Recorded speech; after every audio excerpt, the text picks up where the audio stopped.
Hey again, I'm very excited because I'm going to do Hermione for you. I'm going to break down everything in that wonderful monologue.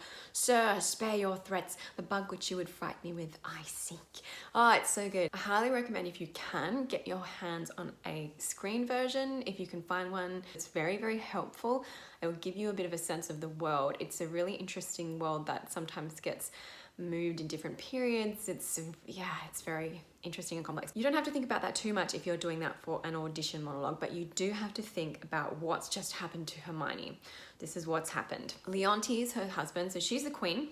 Leontes, the king, her husband, has accused her of infidelity, and particularly that the child that she's just given birth to is not his. In the scene before, where lady in waiting comes to him and says, you know, look at your child, this child is yours. And he's like, take it away, put it in the fire, I will kill it. Sorry, I'm a mum, so when you say stuff like that, it's like, oh my God. So you do really need to think a bit as a mother. In this case, how would you feel in this situation?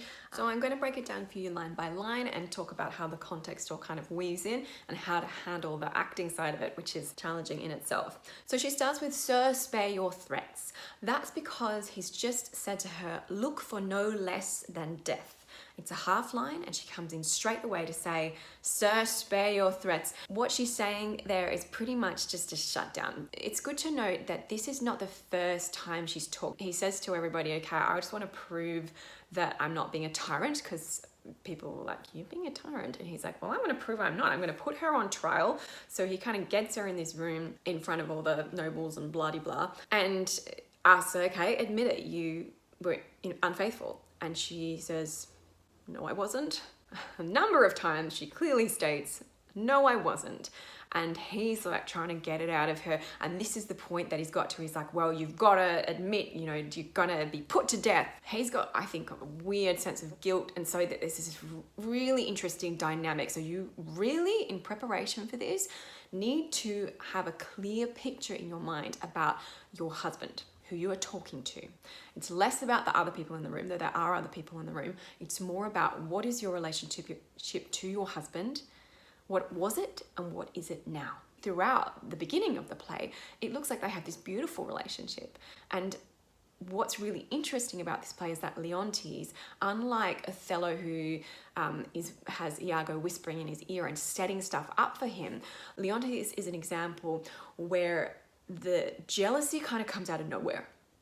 There's just no evidence that she's done this, and she is absolutely like, what is going on? So this is her position, is she's just had a kid. Basically, he's calling her a whore, he's putting her on trial, and she has had enough. So I would clearly imagine where your husband is standing. If you need to tape, make sure that they're, you know, in a can see my hand, in a good spot, not too far from the camera. If it's in person audition, then they can be a bit further away. Diagonals are great to play with for Shakespeare. And think about how you would feel if this person, if someone that you loved had suddenly kind of gone bonkers and was like, just admit it, you're a whore, I'm gonna kill your child.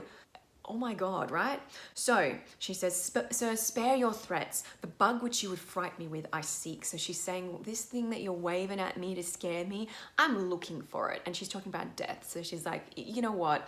This is her speech about, you know what? I'm not afraid to die.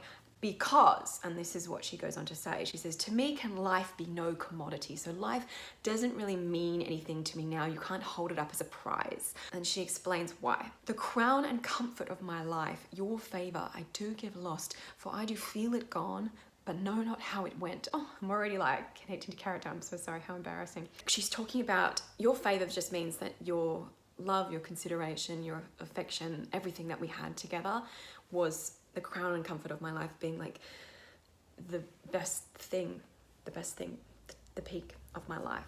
You know, your love for me, I do give lost. It's, you know, she's like, I've given up on that. I've given up on the thing that was the most important to me. I can see that that's gone now. I can feel that it's gone, even though I don't know what happened. I don't know how it went, means I don't know what happened to make that happen. Then she goes on to say, my second joy and first fruits of my body. She's talking about her son. So second joy being like the thing that I love most after you was, and first fruits of my body being like the first child that I gave birth to. So this is not the baby that she's just given birth to. It's her son's a little bit older. From his presence, I am barred like one infectious. So she's not allowed to see her son. He's been taken away from her. My third comfort, starred most unluckily, is from my breast, the innocent milk in its most innocent mouth, hold out to murder. And I've got hail, sometimes it's hauled, sometimes hailed out to murder. It depends on your edition. Third comfort, again, she's just talking about, she's kind of ranking the loves of her life, being the new baby. Starred most unluckily is if you think about star-crossed lovers, starred being like the fortunes, this baby must have a really bad fortune is what she's saying. Starred most unluckily is from my breast, the innocent milk in its most innocent mouth, hold out to murder. So just like I was mentioning in the scene before, when he's shown the child, he's like, get rid of it. It's really, she's like, thinks she's lost her child. So this is really a powerful one. Can you imagine? I don't want to imagine it, but if you can imagine that you've just given birth to a baby and someone's like, no, that baby's gonna die now. Oh, it's just horrific. This guy, like, he's being such a, I just want to swear, he's such a, oh my God, for no reason. Like, why? I mean, that's kind of what the whole play's about. It's like, why did this happen? Next, myself on every post proclaimed a strumpet. So basically, you're putting it out everywhere that I'm this complete whore. So not only have I lost your love, I've lost touch with my son, my baby's gonna be murdered, but also you've just given up my honor, my integrity. You're just calling me a whore and I'm not gonna be able to defend myself because you won't believe me. With immodest hatred, the childbed privilege denied, which longs to women of all fashions. So she didn't even get to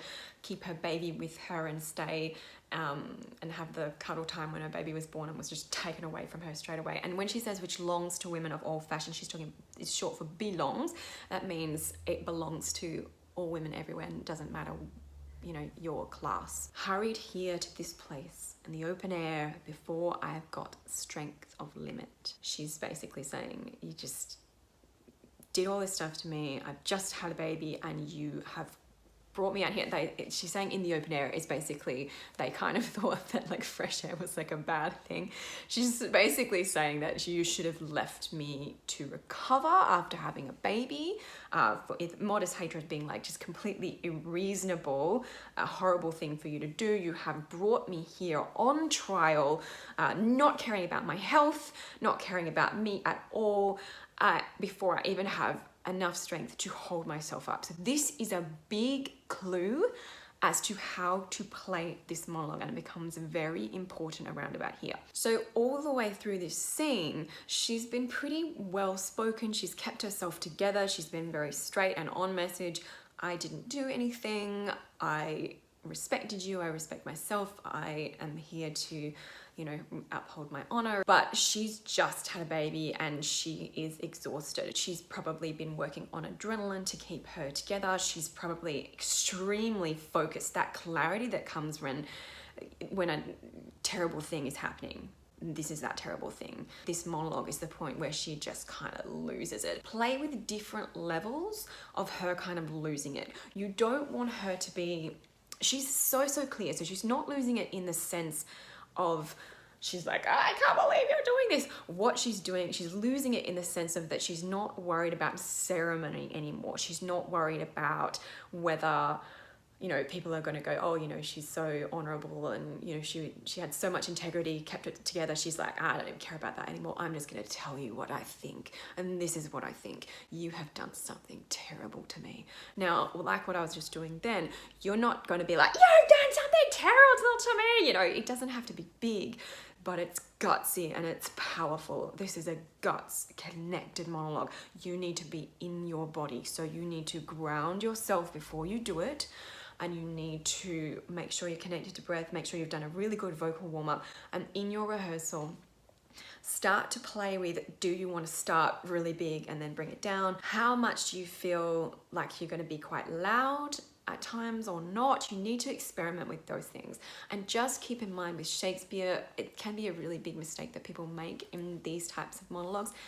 Yelling is not great. It's the least interesting acting choice that you could make. So really try and play with things like what I call the Tom Cruise, which is where you really get low when you do this thing, especially if you're taping, because you can bring your volume down more. Sometimes the smaller, more contained stuff is just so much more powerful. So play with big and small. Now she really just lays it out. Now, my liege, tell me what blessings I have here alive that I should fear to die. So again, she's coming back to what she said at the start. I am not afraid of death. Tell me what I've got here that I would stay alive for.